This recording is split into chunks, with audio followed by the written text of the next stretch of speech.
this edition of Sightings, everyone loved Skipper Parker. That's why his murder was as shocking as it is mysterious. Now, a psychic may have information that can help solve this horrible crime. He knew who did it. How do sacred sites around the world help heal body and soul? I got in more trouble than anyone could ever imagine. It was called Project Blue Book, and it continues to raise more questions about UFOs than it answers. I'd hate to think that Project Blue Book was the best we could do. A controversy rages over whether computers should store the total output of the human mind. Which would leave you with an 80-year-long home video. And a look at the better angels of Andy Lakey's life.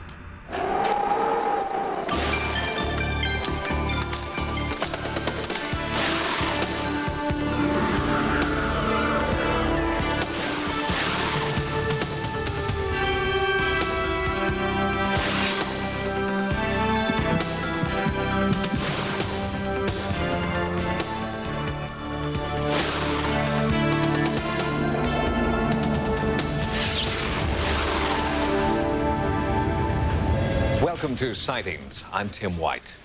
A teenage life cut short, a senseless murder, no witnesses. It's a story told too often in the news. The names, the faces may change, but the family's grief and law enforcement's frustration never change. In North Carolina, where the brutal murder of Skipper Parker remains unsolved, his parents have vowed to try everything before they give up. Will it be a psychic detective who finally cracks the case?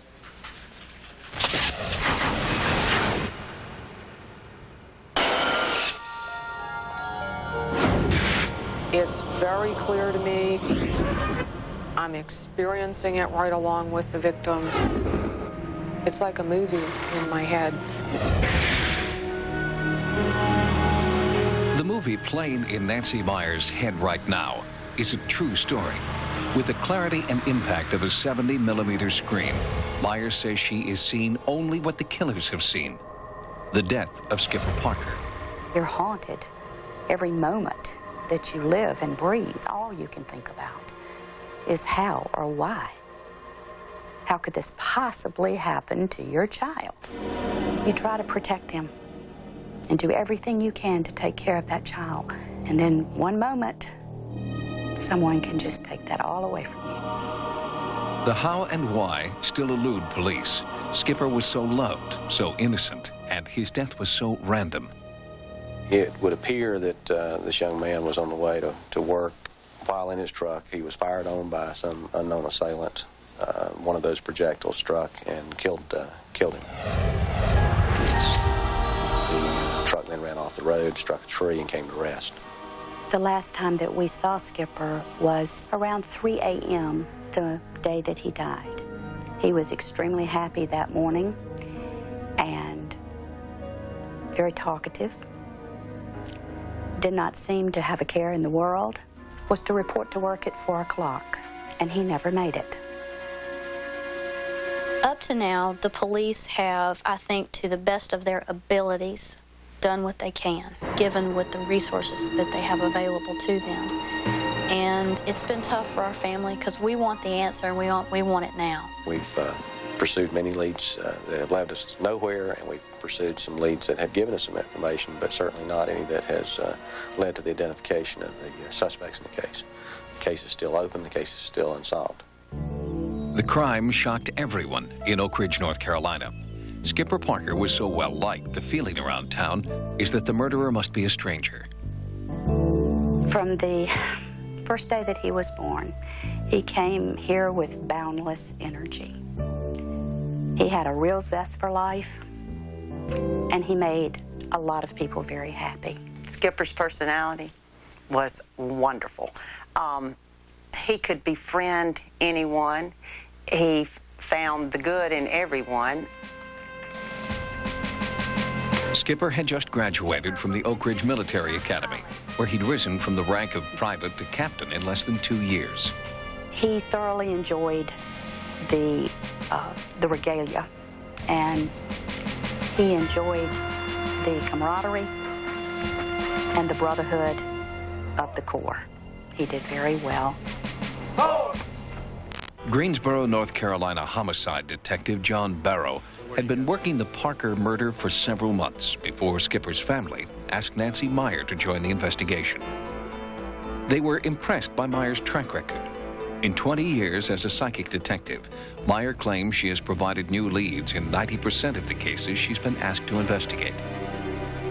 I hope that Nancy Meyer can pick up something that they're missing. A clue, a vibration, whatever it takes to solve this crime. I've never worked with a psychic in a criminal investigation or in any way. This was first proposed by the family. My position with the family has been that if this is something they want to do and it's not interfering with the investigation, and I think it's a position of me as investigator, and the Greensboro Police Department will accommodate them any way we can. Meyer works with crime scene photos first to set the reels of her psychic projector in motion. When I work from photos with an impact like this, it's almost instantaneous. When it starts to roll, it's so strong, it's like I'm right in the middle of it. Her first psychic impression was one that Skipper's friends and family had not considered.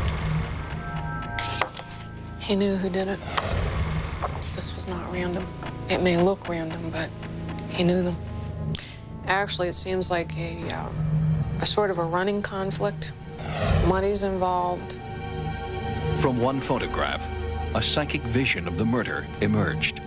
And he's looking at the driver, and there's a passenger, and there is someone in the back seat. There are 3 young men there. And he knows the driver, and he knows the person on the passenger seat. Well, all 3 of them are early 20s, 19, somewhere around. They're all about the same age. After studying the disturbing pictures for more than an hour, Meyer began to describe the killer. There's some schooling in common between the 2 of them. There's a ring on his right hand that looks like a heavy class ring. And there's something on the side other than the date. It's a symbol that looks almost like a naval symbol of some sort. And the conflict between the shooter and the victim started way back. He seems to have been very jealous of the victim, jealous of the friendliness of the victim, jealous of the victim's success with young ladies. Detective Barrow sat stone-faced on camera. He does not want to give away just how much the police know. I don't feel like this is a fully premeditated murder in the sense of he set out to kill this young man. I think he set out to scare him and lost control of himself in the process.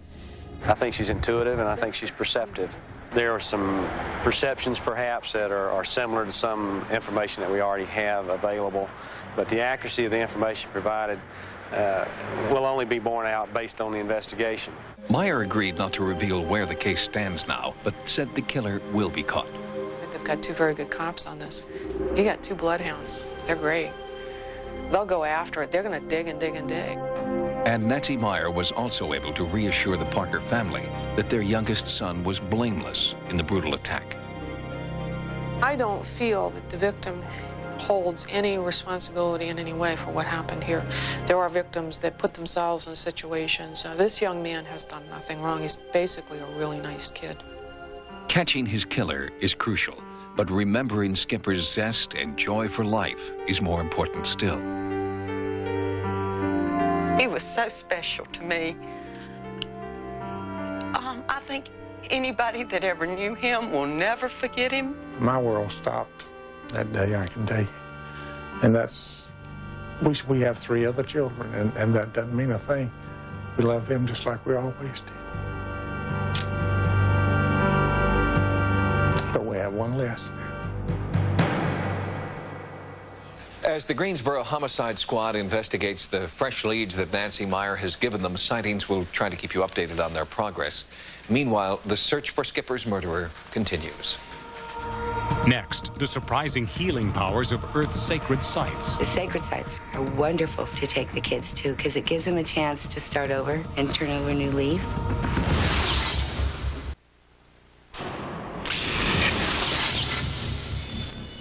Teachers who work with troubled kids know that the only rule is that there are no rules. And as so often happens, programs that were once tried and true just don't seem to work anymore. Perhaps that's why new and controversial programs that expose teens to the paranormal are gaining a foothold in the classroom.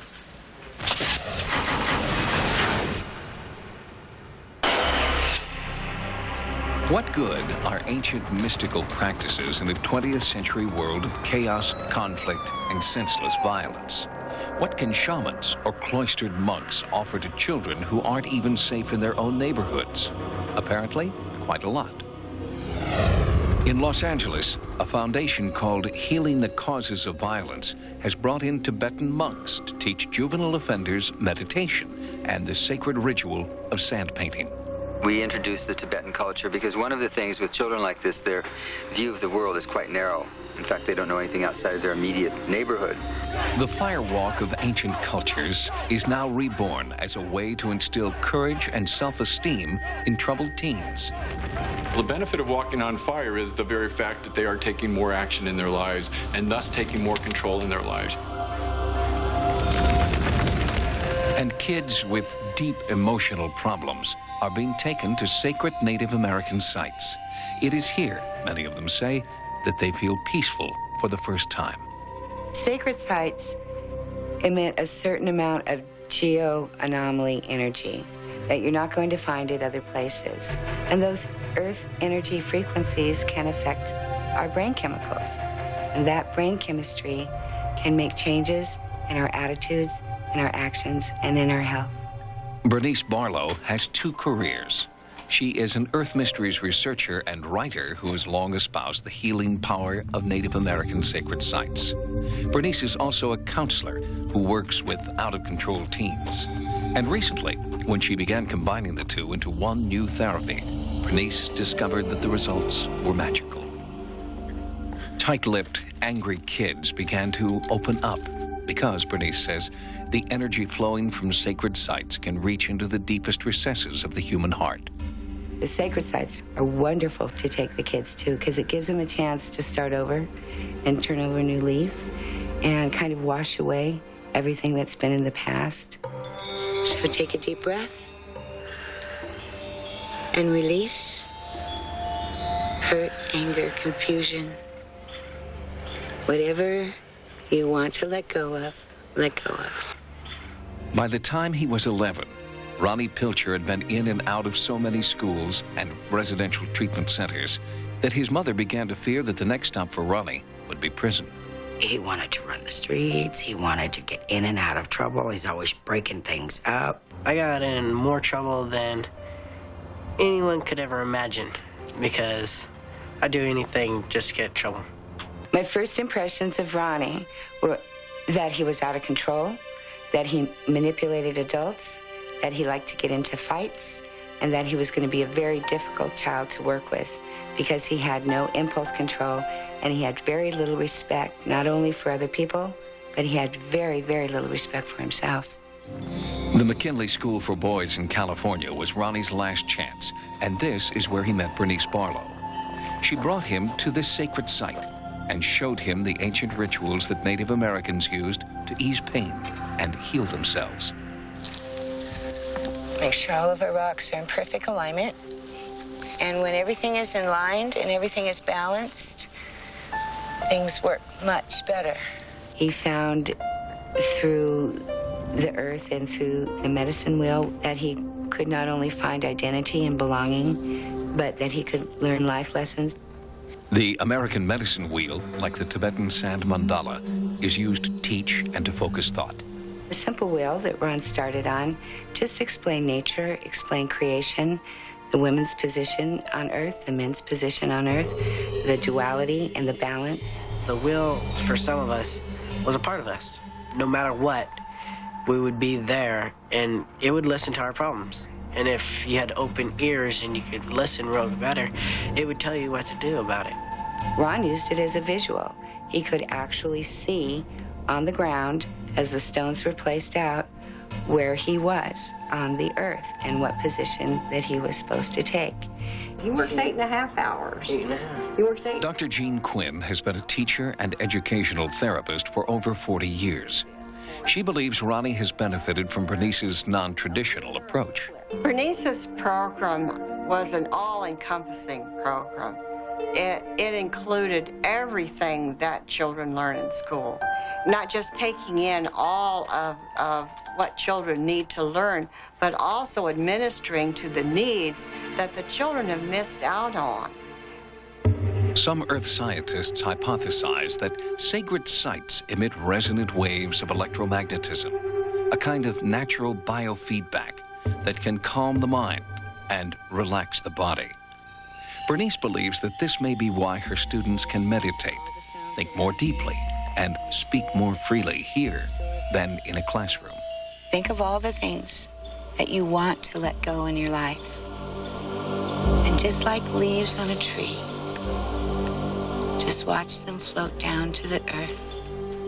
The Schumann resonance will eventually cause the body to slow down and get in concert with the earth resonance. And that's where the kids find control. That's where they find creativity, and that's where they find themselves. What sacred sites have done for me is getting to know my inner self instead of approaching my outer self and doing what I usually do, violence. Ronnie's progress has been phenomenal. I see the changes in Ronnie at the sacred sites. He becomes more spiritual. He is more in control, and Ron in control is a child that has a great future, a great future. And as Ronnie begins community college, his progress is being echoed by other teenagers exposed to the sacred rituals of the past. It did wonders for me in manners of respecting other people. The sacred sites are a source of energy what's greater than you can ever think of. Since his exposure to the Sacred Healing Program, Ronnie Pilcher has formulated a plan for his own future. First, he plans to finish college, then enlist in the service. Ronnie tells Sightings that his ultimate goal is to become an Army medic so that he can dedicate his life to helping others. Next, getting inside Area 51. The astrological signs of the times. And later, re-examining Project Blue Book.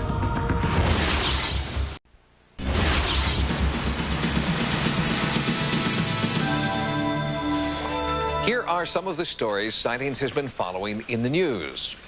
It's known as Groom Lake, Dreamland, Area 51, a super-secret military installation where, many people believe, extraterrestrials are being held against their will. After years of speculation, finally, you can peek under the veil of secrecy via your computer.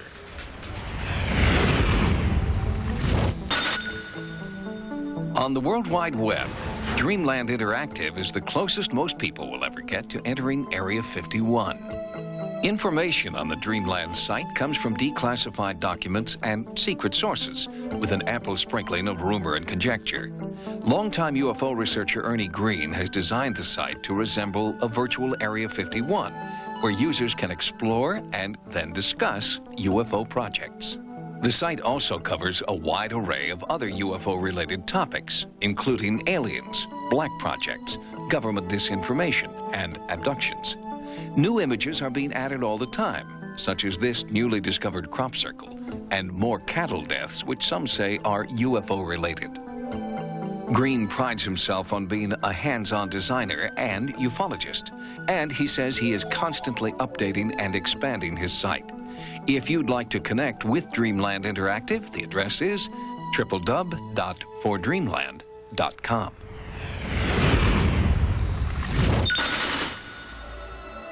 In Phoenix, Arizona, the release of a new book from world-renowned astrologer Noel Till takes prophecy and prediction in a whole new direction. In Predictions for a New Millennium, Till has compiled an unusual collection of birth charts, but these don't chart the future path of any individual, rather, the future course of nations. Nations have birth data. They are born just as individuals are. We have an imprint placed upon us by the time, date, place of our birth. This portrait becomes your personality, your list of potentials, the dynamism of your presentation to your future. Critics charge that Till's predictions are based on a pseudoscience more relevant for comic books than world leaders. But Till's traditional research methods and computer simulations do seem to give him an edge. There's nothing supernatural about it. It is a method of measurement. It's like projecting stocks, or predicting the weather, or a doctor telling you about the prognosis for a disease. In the past, Till has impressed even his detractors with accurate predictions about the fall of the USSR, the Gulf War, and the Arab-Israeli peace accord. As an astrologer, I know the past feeds the future. And we were able, in studying the past in a special humanistic way, to come up with the themes that will change the world. Till predicts that China will dominate economically and the U.S. will dominate politically. A president will die in office near the turn of the 21st century, and Till believes that the year 2005 will be the most dramatic in the history of humankind. 2004 and 5. The United States has a tremendous probability of making contact with outer space intelligence. And Till says this contact will redraw the boundaries of not only the cosmos, but of Earth, and that a new age of global accord will emerge. We'll have more stories in the news next time. Now, here's what's coming up as Sightings continues. Operation Blue Book was the government's only official investigation of UFOs. I don't think they want the public to know that they don't have the answer for it. So maybe that's where this conspiracy idea comes from. Find out why it's raised more questions than it's answered.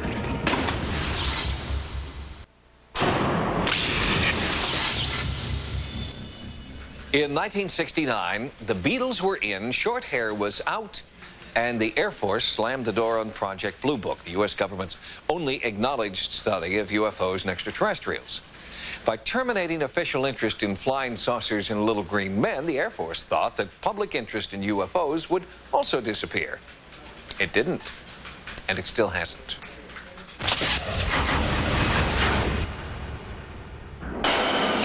Several important milestones captured the nation's attention in 1969. Neil Armstrong stepped onto the moon. Flower power peaked at a muddy farm in upstate New York. And the war in Vietnam was raging under Richard Nixon's watch. And on December 17th, 1969, few were aware that the Air Force, with little fanfare, terminated its 22-year-long Project Blue Book. Veteran UFO investigators like Don Berliner have been asking why ever since. From the shutting down of Blue Book until today, the Air Force hasn't said anything beyond, we've studied the subject, there's nothing to it, we've lost interest. I don't believe it. Berliner believes that the military has covered up the UFO reality from day one, ever since the very first sighting the Air Force examined, Kenneth Arnold's disturbing saucer sighting of 1947. Soon after, growing concerns about national security led to the creation of Blue Book. Since the Air Force has the responsibility of protecting our skies, if there's something flying around, they better know what it is. Because there was fear initially that they might be Soviet. As the program grew and additional sightings were investigated, they suddenly decided, well, there is a possibility that these things are from extraterrestrial origins. This didn't go down well with the higher-ups. They wanted everything explained, no matter how it was done. The kind of explanation the higher-ups were demanding was not one that countenanced visitors from another planet. This was never more evident than in 1952, during the infamous UFO flap over Washington, D.C. Despite solid radar returns, Blue Book said it was either weird weather or a misidentified weather balloon. Hundreds of reports showed the data and the explanation have no relation to each other. A typical case, two military pilots chase something that looks like an aluminum 50-foot disc. And when it's all over, Blue Book decides that it was two balloons, not one. They only saw one thing, but it ends up as two balloons. It's not the sort of thing where you could argue the fine points. There are no fine points. Even the Air Force conceded that they couldn't explain everything.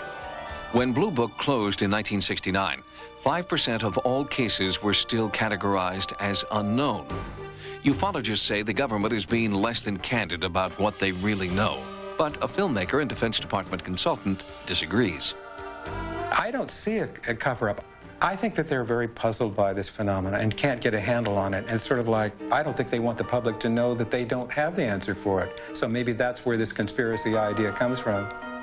Robert Friend headed up Blue Book from 1958 to 1963 and insists that the project was open-minded about UFOs.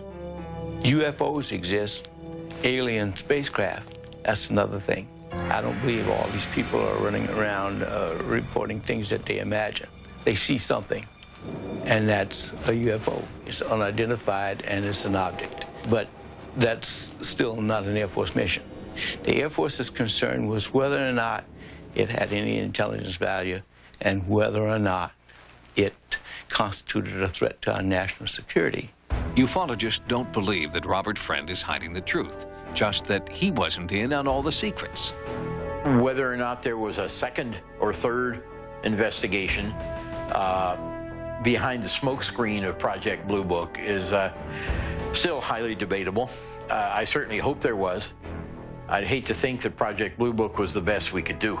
If a hidden agenda existed, Berliner was determined to expose it. In 1974, he obtained Air Force permission to copy nearly 600 of the more than 12,000 cases in the official Blue Book files. There were dozens of file drawers full, and I only had a week, so I had to concentrate on the unexplained cases. And so I managed to get all the information, including witness names. The Air Force then decided that they were afraid of suits under the Privacy Act if the names of witnesses got out. So they pulled the files out of circulation, removed all identification of witnesses, forgetting that I already had hundreds of them. The Air Force sent the newly censored documents to the National Archives in 1976, and those are what UFO researchers will find to this day. Thousands of documents with identifying information blacked out or unreadable. They wanted to make it as difficult as possible for people to reinvestigate cases. You can't tell if a report came from a nearsighted plumber or from the commander of an Air Force fighter squadron. According to Friend, blackouts protect private citizens, not the government. I'm not saying that there isn't life somewhere in this huge cosmos. What I am saying is that I don't believe that anyone yet has solved the problem of getting across these vast distances. One Blue Book investigator who didn't toe the party line was J. Allen Hynek, an astronomy professor who would later coin the term Close Encounters of the Third Kind. Dr. J. Allen Hynek was the Air Force consultant in astronomy, and he had been working for the Air Force since 1948. He had been a rather avid skeptic about the whole thing until he got to the Lonnie Zamora case. In 1964, Lonnie Zamora reported that an ovoid spacecraft had landed near Socorro, New Mexico. It was a pivotal case for a lot of skeptics because Zamora, a police officer, was such a credible witness. And his report was followed by more reliable sightings all over the country. So many, in fact, that at Hynek's urging, the Air Force commissioned its first scientific UFO investigation. And the University of Colorado took the contract for about $500,000 and studied it for about 2 years before they issued their report. And then when their report came out negative, then the Air Force said, okay, we're out of the UFO business. Hall believes the panel was intentionally misled and that their report was an elaborate ruse and a defining moment in UFO history.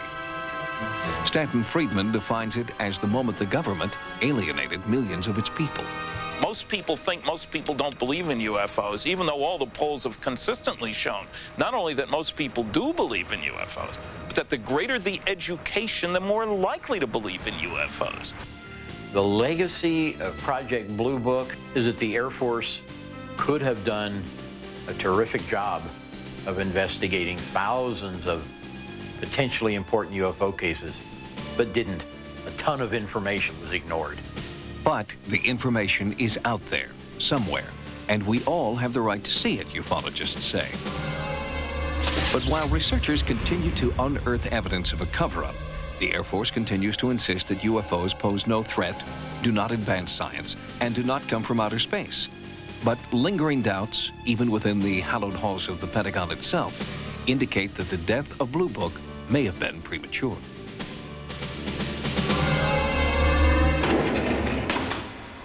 In 1969, an American citizen inquiring why Project Blue Book was dropped likely received a form letter stating, quote, "There is no evidence to indicate that further investigation of UFOs is warranted," end quote. And if you inquire about Blue Book at the Air Force today, you will receive an almost identical form letter. Next, how computer science will make it possible to store a life in cyberspace. We're not talking about recording consciousness, we're talking about television.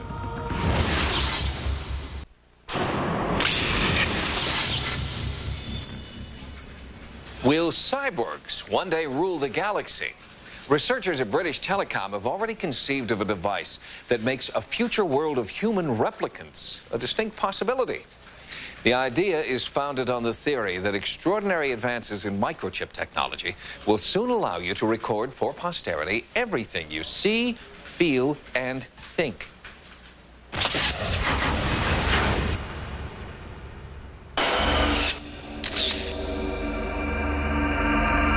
At birth, it was implanted. Now, at death, it is being impounded. Doctors are removing something from this man's brain that contains a recording of every moment of his life. It's installed in a computer, and now that computer, controlled by the human brain, will live on forever. This is not a science fiction movie. It is the future. A microchip capable of storing your consciousness. It's been dubbed the soul catcher, and futurists predict that the technology may be ready within the next 30 years. I think it would just take the form of a record of what your mind was doing at that time, what impulses were coming into your mind, what you were seeing through your eyes and hearing through your ears and so on, maybe even what you were feeling, all the different impulses into your brain. Ian Pearson is a professional dreamer. As a futurologist for British Telecom, the worldwide communications giant, Pearson's job is to predict the future, not through a crystal ball or tea leaves, but with scientific vision. What I do is I talk to a lot of experts and I read a lot of the industry press and so on, and try to keep well informed on what's happening now and make some guesswork as to where it's going to be in X years' time. Pearson conceived of the soul catcher after figuring out that the sum total of an 80-year-old's consciousness equals 10 terabytes, 10 million bytes of computer memory. An amount, says Pearson, that computers will soon be able to process. We expect a computer by 2015 to have roughly the same memory capacity as you do, and we expect it also around about the same time, plus or minus 5 years, to have the same intelligence. No one questions Pearson's time frame for the necessary technology, but could a plastic machine loaded with your consciousness ever really be you? Well, if I have this right, they're talking about implants that would record all of an individual's audiovisual input throughout their lifetime, which, as far as I can see, would leave you with an 80-year-long home video. It's a very Western concept of existence. William Gibson burst onto the science fiction scene in 1984 with the publication of Neuromancer, in which he coined the term cyberspace. In his screenplay for Johnny Mnemonic, Gibson wrote about a man who could upload his brain directly. But the reality of recording and storing human consciousness in a computer, Gibson says, is not even close to science fiction. Imagine that we could go back and implant one of these things for one day in Einstein, and then get it back to the time machine and run it back. We're sitting there, Einstein has stopped, he's looking at a tree. He looks at the tree for 15 minutes, and then he walks on. What we all want to know is, what was he thinking about? Which we don't know. So we're not talking about recording consciousness, we're talking about television. Doctors and scientists who study the brain agree. Human consciousness isn't simply a matter of record, rewind, and play back. The whole notion of uploading the wiring in someone's brain at death so that you boot up the computer and there's the person back. The sort of pure mind and silico, notion that you get from this, I think is very unlikely, simply because a brain without a body is really a fish out of water. William Calvin is a theoretical neurophysiologist at the University of Washington in Seattle. In his just published book, How Brains Think, Calvin puts the notion of a soul catcher implant in perspective. That sort of neural tap is further away than I think people realize. We don't know the coding schemes yet that you'd have to mimic to do these things. We are capable of only handling about a dozen nerve cells at the same time with any precision. And that to do anything fancy would require millions. Building a computer with enough memory to replicate the way the human brain works may be centuries away, but perhaps that is not the only way to create true consciousness in a machine. We'll get a lot better at some point. There has been work done that it has people actually controlling computers, especially people with severe handicaps, with the nerve signals from muscles in their head. Computer engineer Keith Henson has devoted much of his career to the exploration of computer-brain interface. As nanotechnology comes along, we'll be able to tap into what's going on in human brains, being able to actually, if you will, eavesdrop on the connections that are being made between nerve cells. And something very close to telepathy will exist between human beings and their computer counterparts. Nanotechnology is a newly emerging field of engineering that's working toward building machines smaller than a single human cell. In lay terms, instead of putting your brain in a computer, we'll have the ability to put a computer in your brain.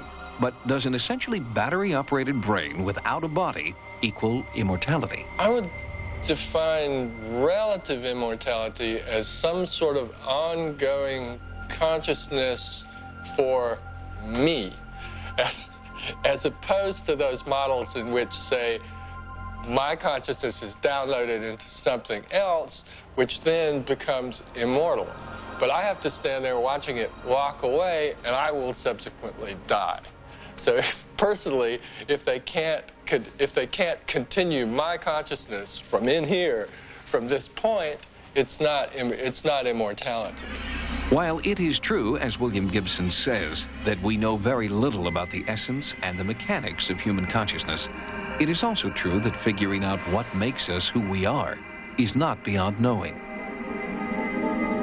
It's very difficult to know exactly what people will do with such kinds of abilities. I think that we are far less than a century away from, if you will, almost transcendent humanity. People that are so far above us in their ability to think and to comprehend and to understand the universe that's around us that it will be very difficult for them to even relate to our era. It should be emphasized that right now, soul catcher experiments are still at the theoretical stage. But the ethical implications of human testing need to be addressed now. We should start to formulate an ethical standard for microchip implants before computers decide for us. Next, the angelic mission of a former drug user. Instead of going home and doing a line of Coke or drinking a beer, I wanted to create my angels.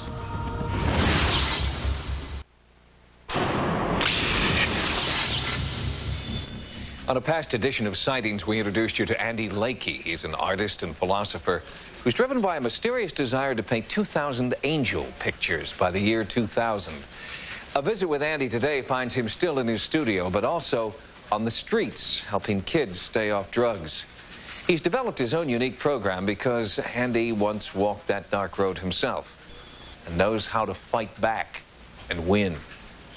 Would you like the painting? Yeah. When artist Andy Lakey was a boy this age, he wasn't creative, compassionate, or even really here at all. He was a drug addict. My next door neighbor was my 7th grade buddy. His brother was a high school drug dealer. So I used to dabble in smoking a little pot back then. That continued into my adult life. Andy thought he was just a dabbler, that he could stop anytime he wanted. But a brush with death in 1986 proved him wrong. That night, we were freebasing coke and snorting a little coke. I felt my body shutting down, and in the party, I wanted to get out of the party. I felt paranoid, I felt embarrassed. I felt like if I was going to die, I wanted to die alone. I got down to my apartment. I literally fell into my apartment, and all I knew is I wanted to get near water. So I crawled to the shower, I crawled into the shower, turned the cold water on. My clothes were still on, and I remember the water going all over my face and going down the back of my neck. And I started to pray to God for the first time since I was 8 years old that if He'd let me live, not only would I quit doing drugs, it's easy to say that at that moment, but I'd do something to help mankind. and a twirling sensation almost instantly started to happen. The best way to describe it is like a mini tornado. And there were 7 figures on the bottom around my feet. These 7 figures turned into one, and they put their arms around me. The figures looked like there was 2 arms or stubs that were sticking out with a head that was elevated above the body with just a very narrow, smooth torso. Andy had overdosed and ended up in the hospital. It was the beginning of a new and drug-free life. Andy gives a lot of the credit to the amorphous figures who appeared to him near death. They're called Lakey's Angels and have become the inspiration for Andy's life work, the subject of his art. Instead of going home and doing a line of Coke or drinking a beer, I wanted to create my angels. First, they were doodles, then sketches. Then, in 1989, Andy Lakey walked out on a lucrative career to devote his full time to celebrating his angels through paint and canvas. Soon, the figures that changed Andy's life were reaching out and healing others, like Matthew, who, after the Northridge earthquake of 1994, developed a serious condition requiring surgery.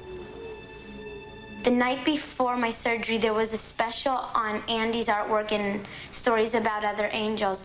And when I walked off of the elevator for my surgery, there in front of me was a picture of Andy's. As I touched it and felt it, I felt relaxed, and I felt like I had an inner peace in me. I wasn't as scared about my surgery, and I felt like somebody was telling me that everything is going to be okay and not to be scared.